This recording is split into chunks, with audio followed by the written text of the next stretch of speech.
بسم اللہ الرحمن الرحیم. خاتون حضرات، میں ہوں اختر عباس اور آپ سب کو میرا سلام پہنچے. مسکرا میں اس لیے نہیں رہا کہ موضوع ہمارا بہت سینسٹیو ہے، حساس ہے. اس کے پہلے حصے میں نے آپ کو بتایا تھا کہ شادی کے بعد سسرال میں لڑکیوں کو سب سے زیادہ برا وقت پہلے ہفتوں میں کیوں دیکھنا پڑتا ہے. اس کی 3 وجوہات جو میجر میں نے بتائی تھی، کیسے آپ بچ سکتے ہیں. اپنا جو سلیپنگ سوٹ پہن کے کبھی کمرے سے باہر مت آئیے. یہ میں نے آپ سے گزارش کی تھی کہ اپنے سینے کو ہمیشہ ڈھانپ کر رکھیں. آپ کتنے خوبصورت کیوں نہ ہو. یہ کوئی یعنی ماڈرنزم اور کسی پرانی سوچ کا مقابلہ نہیں ہے، آپ کی عزت کا مسئلہ ہے. اپنے جسم کو، اپنی خوبصورتی کو، اور جیسے اپنے پاؤں کی جو جھنکار ہے یہ آپ اپنے میاں کے لیے کیجئے. آپ اس کے لیے سجیے بھی، سنوریے بھی، لیکن اگر خوشبو لگا کے آپ باہر آؤ گے اور اپنے پاؤں کی جھنکار سے باقی لوگوں کو متوجہ کرو گے اور اپنے سینے کو کھلا رکھو گے تو it would be revealing. Revealing یہ ہوتا ہے کہ جس میں آپ کا جسم نظر آ رہا ہوتا ہے اور دوسرے کو دعوت دے رہا ہوتا ہے. یعنی میں اگلا لفظ نہیں بولنا چاہتا، پر وہ دیکھنے کے بعد جو پرسیو کرتا ہے وہ آپ کا ایکسیس میں ہونا ہے. جب آپ کسی بھی دیور جیٹ کے ساتھ جا کے بیٹھ جاؤ گے، ڈونٹ ڈو دیٹ. ڈسٹینس رکھیے. ایون سسر کے ساتھ، چاہے یہ جو درمیانی عمر کے لوگ ہیں یہ سب سے خوفناک اور خطرناک ثابت ہوتے ہیں. یعنی اندر سے یہ ویسے ہی مرد ہوتے ہیں، باہر سے یہ رشتے کا بعض دفعہ جو اوڑھ لیتے ہیں ایک اس منصب کی جو خوبی ہے یا خوبصورتی ہے وہ اوڑھ لیتے ہیں. سسر کے طور پہ انہیں بیہیو کرنا ہوتا ہے. اچھا، اب ہم آج کا جو ایشو جس کو میں نے فریم کیا ہے وہ یہ کہ شادی کے بعد لڑکی مردوں والے گھر میں کیسے رہے اور کیسے بچے اور کس طور پہ اپنی عزت کو، عصمت کو، اپنی خوشی کو مینٹین کرے اور اس کو حفاظت سے رکھے تاکہ اس کی نہ خوشی کم ہو. کوئی ماں، کوئی باپ یہ نہیں بتا پاتا کہ ہر آدمی ہر رشتے میں جو بھی ہے وہ بنیادی طور پر مرد ہے. ابھی آپ سوچیں، جو وہ رشتے ہیں جن کے ساتھ اللہ نے اس تعلق کو حرام قرار دیا ہوا ہے، وہ بھی جب ان کو موقع ملتا ہے تو اپنی حد کو توڑ دیتے ہیں. تو نامحرم اور محرم کا جو تصور ہے اس کو سمجھا جائے اور اس پہ عمل بھی کیا جائے. سم ٹائم آپ عمل کرتے ہیں، دوسرا نہیں کرتا. سم ٹائم دوسرا کرتا اور آپ سے بے احتیاطی ہو جاتی ہے اور وہ حد ٹوٹ جاتی ہے. اچھا، اس معاملے میں ایک چیز اور یاد رکھیں کہ کبھی نہا کے، غسل کر کے کمرے سے باہر مت آئیے.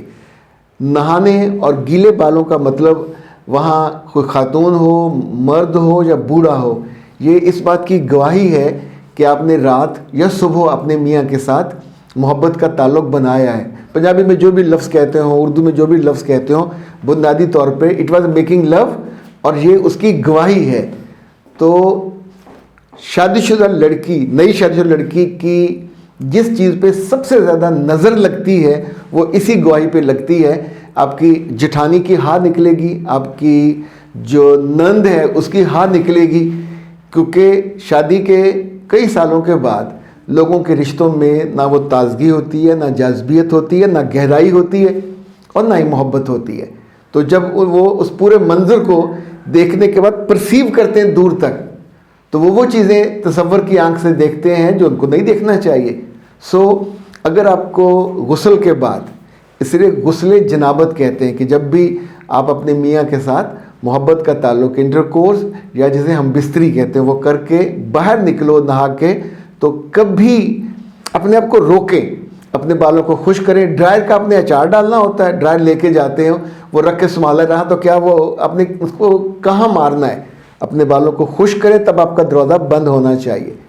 اور جب آپ باہر نکلو تو پھر سکارف، اسی مرض کی دعا ہے. گیلے بال، آپ کے پھیلے ہوئے بال، کندھوں پہ بکھرے ہوئے بال لے کر اپنے سسرال میں موو مت کیجئے.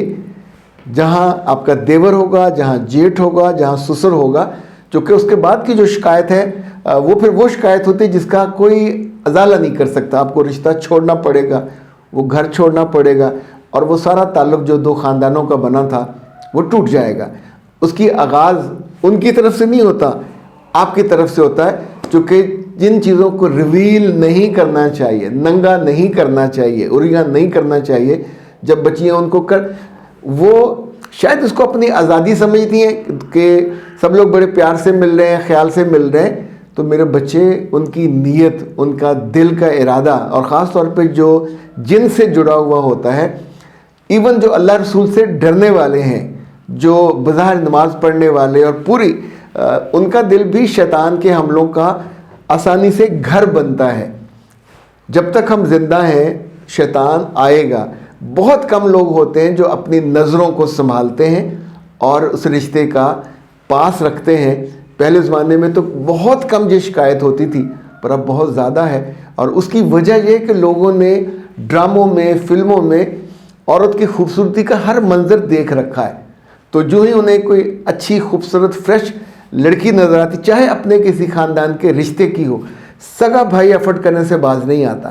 آپ سوچئے کہ میرے پاس ایک جوڑے نے یہ شکایت کی، اور اس بات کو اس لڑکی کو سمجھنے میں 2 برس لگے، تو اس کے میاں نے پہلے آ کے ذکر کیا کہ سر میں کیا کروں، میرا بھائی ڈاکٹر ہے، تو میری بیوی کا ہاتھ میرے سامنے پکڑ کر اس کو ہاتھ پھیرتا، کہتا کہ بھابھی بیوٹیفل، آپ کا ہاتھ بہت نرم ہے، آپ کی ہنسی بھی بہت شاندار ہے، میرے پاس اتنے لوگ آتے ہیں۔ اب یہ جو فرینک ہو کے تعریف کرنا ہے، انفیکٹ لڑکی کے دل سے گمان، وہم بھی نہیں ہوتا کہ یہ میرے لیے کتنا خطرناک ہے، پر وہاں خطرے کا جو گھنٹی نہیں ہے، گھنٹا بج رہا ہوتا ہے۔ اس کو ہم نے پوری حکمت عملی کے تحت اس کو بچایا، اس بچی کو دور کیا، ادروائز وہ اپنے میاں سے لڑ پڑی تھی کہ آپ شکی آدمی ہو، آپ وحشی آدمی ہو، سگے بھائی پہ شک کرتے ہو۔ پر میرے بچے، شک کرنا بہت چھوٹی سی چیز ہے، آنکھوں دیکھی آپ مکھی اگلو اور نگل جاؤ، تو اس سے بڑی بے وقوفی کوئی نہیں ہوتی۔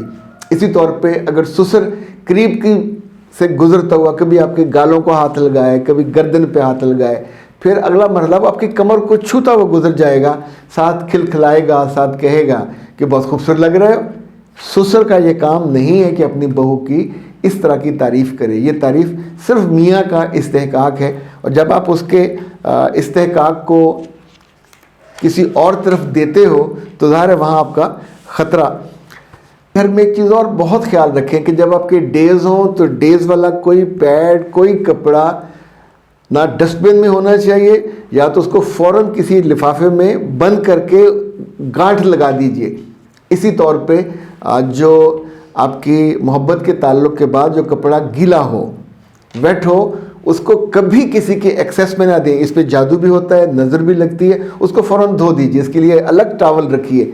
اور اگر آپ نے ٹیشو پیپر یوز کیا ہے تو پھر ٹیشو پیپر کو ڈسٹ بن میں نہیں ڈالنا، اس ٹیشو پیپر کو آپ نے بہا دینا ہے، اس میں جو ٹوائلٹ کی آپ کی جو بھی سیٹ ہے یا کموڈ ہے اس میں آپ بہا دیجئے۔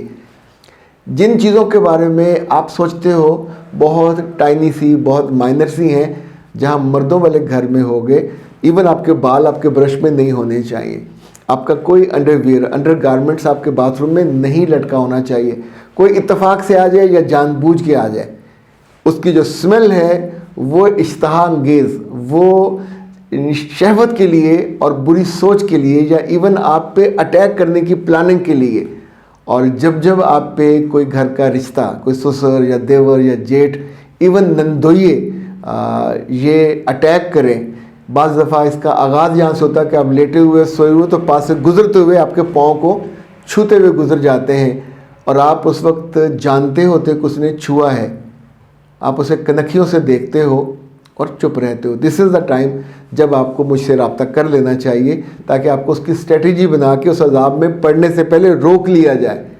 گھر کے کسی مرد پہ جب آپ الزام لگاؤ گے تو آپ ثابت نہیں کر پاؤ گے، وہ چاہے چھوٹا ہو چاہے بڑا ہو، اور آپ جھوٹے بن جاؤ گے۔ جھوٹے آدمی کا گزارا ہو سکتا ہے، جھوٹی عورت جس پہ یہ تہمت لگ جائے وہ اس گھر میں نہیں رہ سکتی۔ سو مرد ہمیشہ کوشش کرے گا کہ پہلے ہی اٹیک میں آپ کو فتح کر لے، پھر آپ کو بلیک میل کرے، پھر آپ کو خاموش رہنے پہ آمادہ رکھے، یا اگر پکڑا جانے کا اندیشہ آپ سے ہوا تو آپ پہ پھر لفظی گولہ باری بھی ہوگی، اور اسے آپ کہو گے میرا کردار انہوں نے خراب کر دیا، کردار شکنی کی، مجھے کریکٹر اسیسینیشن کی۔ تو the reason was you, it was not he، کیونکہ آپ نے ان ساری چیزوں کو ٹیک کیئر نہیں کیا جو آپ کو کرنا چاہیے تھا. ہمارا جو پری میرج ہے اور پوسٹ میرج کورسز ہیں وہ اسی مرض کی دعا ہے. اور یہ جو لائیو کورس ہوتا ہے, یہ لائیو 101 جو سیشن ہوتا ہے, تھوڑا سا مہنگا ہے, لیکن اس کے بنا زندگی کے اتنے بڑے دریا میں جب آپ چھلانگ لگاتے ہو تو پھر جلدی غوطے کھانے لگ جاتے. اللہ آپ کو محفوظ و مامون رکھے. لیکن اس معاملے میں یاد رکھیے گا کہ ان دونوں ویڈیوز کو بار بار سنیے, تاکہ کچھ چیزیں خود آپ کے دوستوں نے بتائی ہوں گی, کہیں نہ کہیں سے آپ نے جو بات سنی ہوتی ہے, اور اللہ نہ کرے کبھی آپ اس کا شکار ہو جائیں, تو اس کو پھر پوری حکمت عملی کے ساتھ اسے نمٹنا ہے. اختر عباس کو دیجیے اجازت. السلام علیکم.